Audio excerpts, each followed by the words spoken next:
John Hook's Newsmaker starts now.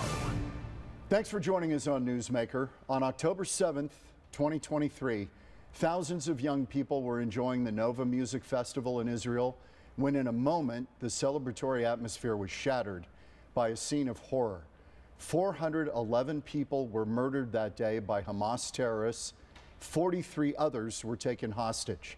Omer Shem Tov is one of them. At 20 years old, he was one of the people captured that day, and he would spend the next 505 days held hostage by Hamas, finally freed on February 22nd of this year, along with 5 other hostages, part of a ceasefire deal. Omer Shem Tov joins me now on Newsmaker. Welcome home. Thank you. Thank you for having me. Even though America is your extended home. Yeah, it is. Right now it is. Omer, I don't even know where to begin, what you've been through, but can you start me back on October 7th? You were at the music festival, Yeah. and it was a great day and a great morning. Yeah, it was. We went to the party, to the festival, me and a couple of my friends. Right. Between them, there is Maya and Itai Regev, both siblings that were, both of them were held hostage with me, yeah, and they were released. I'm 20-year-old. Yeah, I'm having fun. I'm partying, just enjoying life right now. I was a released soldier, and I was just saving up money so I could, go on this trip. And we went to another festival of so many we did go. And on 6:29 a.m., exactly 6:29, Hamas started launching missiles to Israel. The production stopped the music and told us to clear the area and to go back to the parking lot. For us, it's very normal as Israelis. Right. Every once in a while there is a missile attack, and we were just walking to the vehicles. We didn't panic or something, and we stood by the vehicles, and most of my friends, they left with their vehicles, and Maya, Itai, and myself, we stood by the vehicle and we said, let's wait for a second so it will all calm down. And after maybe an hour or so, I get a phone call from my dad, and my dad tells me, Omer, it's not only a missile attack, there is terrorists coming inside Israel. At that time, I still thought, maybe it's 5 terrorists, 7 terrorists, maybe 10, it will all be over soon. And Was there any support coming at all? So at that time, I couldn't see anything yet, but we went inside the car and we started driving, and we were stuck in traffic. And then suddenly I remember I hear this girl screaming. She was on her phone with her friend, and she's screaming, my friend got shot, my friend got shot, someone help, my friend got shot. And we just had to leave the vehicles to start running for our lives. And I could see some officers, they directed us to a certain area. And These are Israeli officers. yeah, Israeli officers, yeah. So you're thinking there might be some protection for you? Yeah, of course. I remember I was seeing a helicopter in the sky, a Black Hawk in the sky, and everything was so crazy, so surreal. We were running for our lives from a place to a place. We started hearing gunshots, and we saw people drop down on the floor, being shot. And at some point, after maybe an hour and a half, I get a phone call, and it's an unknown number. I don't recognize the number, and I pick up the phone while I'm running, and it's Ori. Ori Danino. Yeah, exactly. Yes. Ori Danino. And You had met him at the concert. So Ori, I have only met him 2 hours before the festival. He's a friend of mine, and he tells me he got out of the danger zone. Yeah, he went to safety already, and he saved some people with him. And he called me and he tells me, Omer, send me your location. I'm coming to get you. And he goes straight inside the danger zone. And after maybe 30 minutes, I recognize his vehicle, and I wave him to stop. He stops right next to us. Maya and Itai, they go in the back, and I go in the front next to him. And we're driving, and we get on this road, and we take a right turn. And as we turn right, I can see two pickup trucks of Hamas. You knew it was Hamas? Yeah. I didn't know at that time already. I didn't know there is a Hamas terrorist with pickup trucks driving around. And I recognize them, and Ori screams, "Everybody crouch, put your heads down." And I put my head down, and I remember the sound, you know, because you're inside a car, it's like a sealed sound, yeah? So I just remember the sound of the bullets going next to my head. It's like a whistle. And I remember Maya at the back. She's talking with her father on the phone, and she's screaming, "Dad, I've been shot, I'm about to die, I love you, I love you." And this is just disbelief at this point, right? yeah, and you know, it's all very crazy, and I turn left, and I look at Ori, and he's opening the door. Your driver? Yeah, Ori is opening the door, and he starts running away. And I'll say now, Ori, first he survived, yeah, and after a couple of hours, he was captured by Hamas, yeah, and after 11 months in captivity, he was murdered by the Hamas terrorists, and his body was brought back to Israel to be buried in Israel. So we are inside the vehicle, and suddenly the shooting stops, and Itai, Maya's brother, is screaming, "Omer, drive, drive, drive." And I put the car in reverse, and I tried to press the pedal with my hand, and the car didn't move. Luckily for us, it didn't move. And suddenly I see two terrorists coming to the car. One of them grabs me, pulls me out from the driver's side. He walks me to their pickup truck, and he pushes me to the ground right in front of their tire. And he kicks me, and he spits on me, and he does like this victory position. He puts his leg over my back. Did you think they were going to kill you? Of course. I thought I was exactly in front of their car tire. I thought they were going to run me over with their car. And I was ready for this to happen. And he ties my hands behind my back, and I look back at the vehicle, at Ori's vehicle, and I see them pulling out Maya and Itai from the vehicle, and they're both shot in the legs. And Maya's leg, I couldn't believe how it's still connected to her body, because it was on strings. It was held on strings. And after a couple of minutes, they load us up to the pickup truck, to the back of the pickup truck, and 8 terrorists sit on us with their weapons pointing to our heads. And after maybe 5 minutes, we were inside Gaza. I still remember. Quick. Yeah, I remember me. I looked up to the sky. I couldn't see anything, but I remember as we go in, I start hearing the cheering. You know, the citizens and the people of Gaza cheering. You know, I could hear that you'd been captured. Yeah, shooting in the sky, and yeah. And then you end up right away in the tunnels? So after maybe 15 minutes in Gaza, we were driving around, and then the vehicle stops, and we get inside this abandoned garage.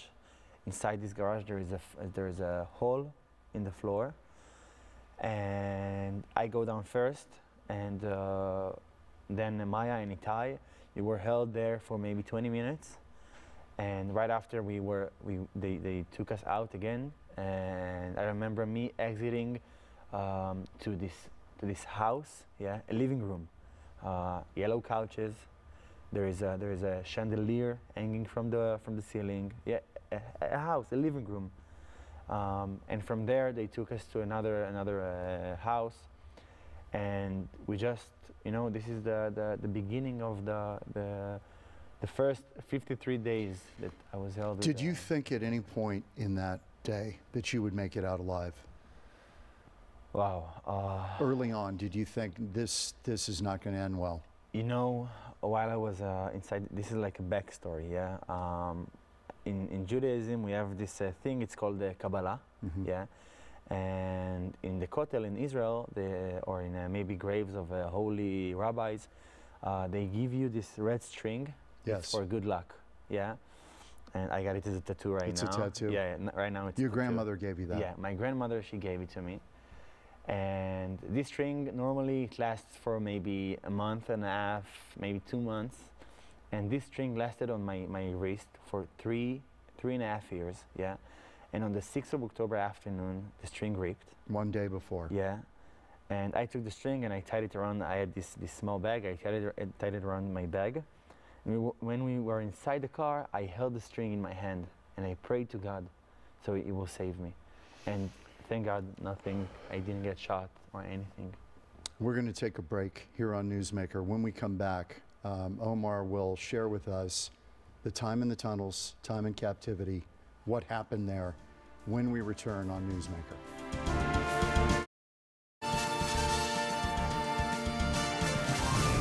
Back with Omer Shem Tov, an Israeli hostage held by Hamas for 505 days, just released in February of this year. You told us the story of the capture. Yes. Now you are starting to be moved around and you end up in the tunnels. Yeah, so with the first 53 days, I was held with the Itai. Maya was moved to an hospital. And at that time, of me and Itai together, we were moved around from apartment to apartment. Apartments above ground? Yeah, not in the tunnels? Above ground, yeah, above ground. We were dressed as women, yeah, and we would walk in the streets of Gaza and until we get to another apartment. Were your captors talking to you at all? Not a lot. Were they threatening you, saying we're going to kill you? They would never say that they will kill us. They will always say the army will kill us, the IDF will kill us. They And that was a worry of yours? Yeah, of course, of course. You know, I think the army does an amazing job. They do. The soldiers, each and every one of them, they're heroes. And you were one of them? Yeah, I was at some point. And I'm just, every time I see one, I'm so grateful for them. They're amazing. We were moved around a lot and we were starved. And times were very rough at that point, but exactly at that time, I got closer to God. And my faith and my belief just grew stronger and stronger and stronger every day. And I remember me trying to help Itai to make him believe that we'll go back home. And, you know, eventually Itai and Maya, they were both released. Yeah, before you. Yeah. You found out later Ori, who had driven the car and run away, had been killed. Yeah, I found out only maybe in the last couple of days. Oh, you did not know until the end of captivity? No. Were people being tortured? Were women being raped? Of course. So many. Did you see this happening? I did not see it, you know, but I remember after 5 months in captivity, I learned Arabic. I speak fluently right now, and I did not tell the terrorists, I did not tell them that I know Arabic, so I just used to listen to them. And I remember me listening to them, talking about this girl, I will not say her name, obviously, talking about this girl and what they did to her, yeah, and how they raped her, and how they touched her, and everything they did to her while they took her inside Gaza. Did she make it out? Yeah, she did. She did? Yeah, she did. Living conditions in the tunnel, complete blackness when your captors would leave. You started to create a relationship with them for your own survival. Yeah. At the first 50 days, I was, after Itai was released, the first 50 days after he was released, they took me down to the tunnel. I remember I was walking inside under the ground for maybe 50 or 1 hour, 50 minutes or an hour maybe. And suddenly I get into this small cell. They had an actual cell created. A cell, yeah. Very, very small. How big? If I wanted to spread my arms, this is the best I could do. And if I couldn't stand up. I had to crouch. Could you sleep? You know, that's interesting. Most of the time, I wanted to sleep. I wanted to sleep as much as possible because I was dreaming. I was dreaming of my parents, of my family. So I would just escape to this, you know. But at those 50 days, I remember I got there, and as they go away, they had flashlights. And as they go away, there is complete darkness, pitch black. You got one of their flashlights, though, didn't you? Yeah. Yeah, I did. After maybe 20 days there, some terrorist, he just left his flashlight there, and I took it, and I hid it from them. They looked around, and they didn't find him, and I was starved there, and every day just got worse and worse. Did you know that hostages were being killed? No, I didn't. And do you know how they made that determination of who would live, you, and who would die? Do you have any idea? I know there were some terrorists, you know, they got sick of the war, and they got sick of like taking care of the hostage, so they would just kill him. Do you think because you were helpful in cooking, mechanical jobs, you were trying to work with them as best as possible, that saved you? Of course. I was, first of all, I was very, very friendly, and I did at the second, for the rest of the 400 days, I cooked and I cleaned and I digged inside the tunnels. You dug tunnels. Yeah. You were not tortured? I was tortured. They would spit on me. They would curse me. I was tortured mentally, physically. Because of starvation. Because of starvation. Because of they would tell me my family forgot about me. They would tell me that the soldiers will kill me. The government forgot about me. You know, always just trying to put me down. And you believed that. You even were upset with your parents because you thought they're not doing anything, and then you later found out they had been leading the charge to get the hostages out. They were the founders of the... You did see Al Jazeera from time to time, correct? Exactly. Were you aware of what was going on in the world around you? So they brought a TV maybe 5 months before the release, and I remember me waiting every Saturday to see the protests in Israel, and I could never see my face there.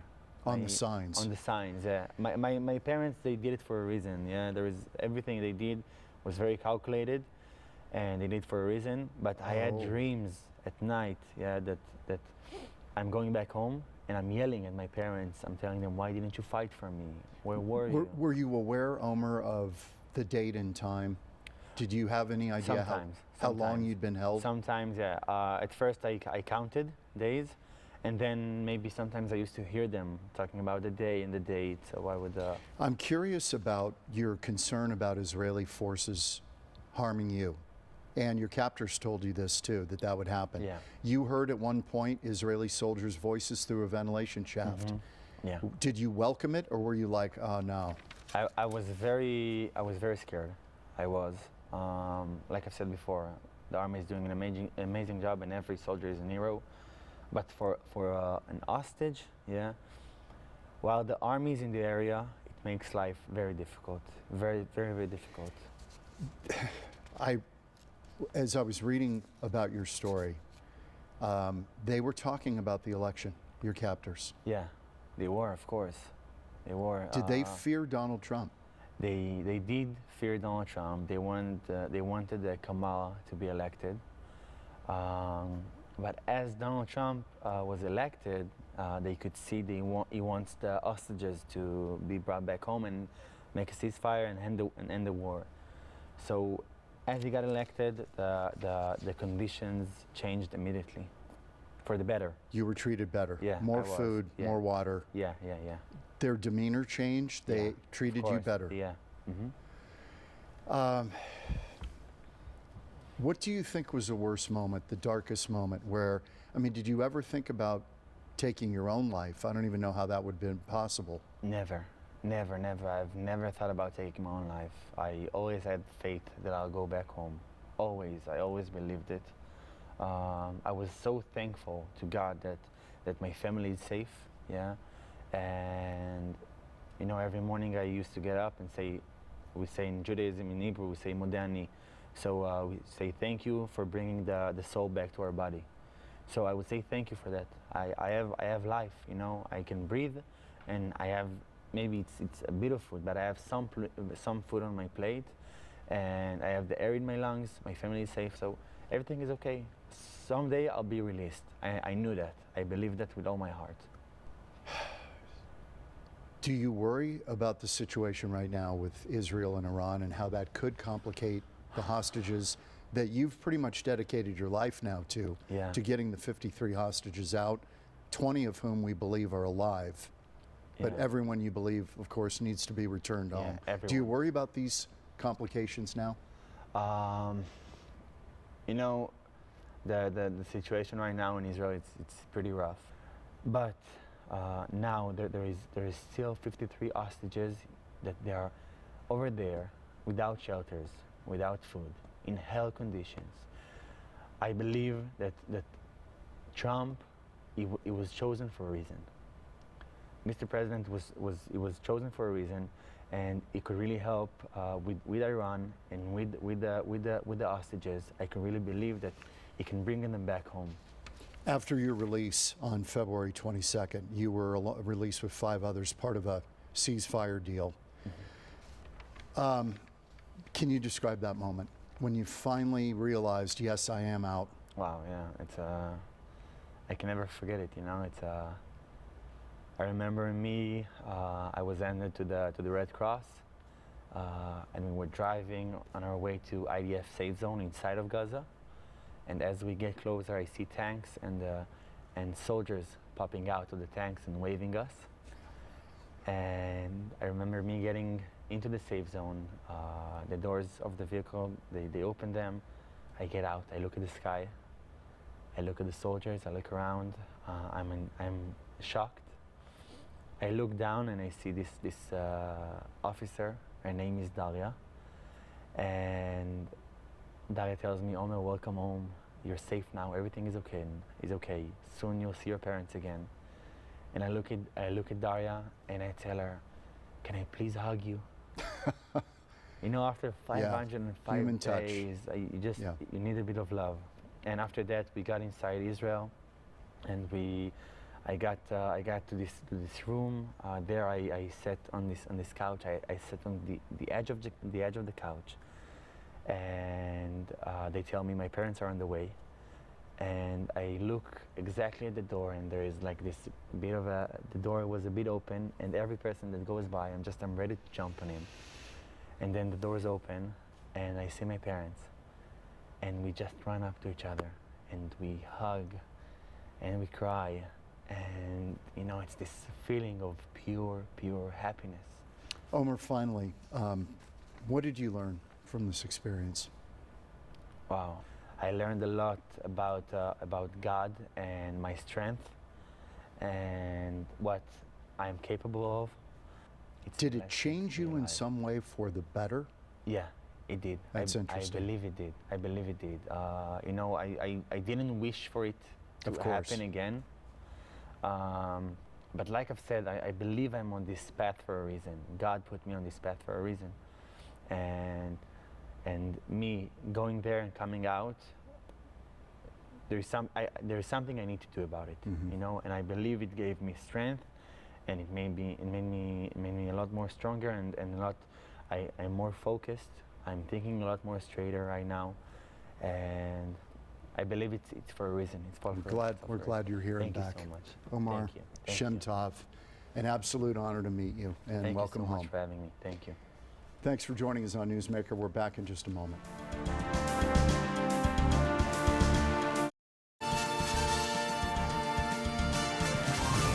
Thanks again to Omer Shem Tov, and we welcome him home, and we will see you next week on Newsmaker.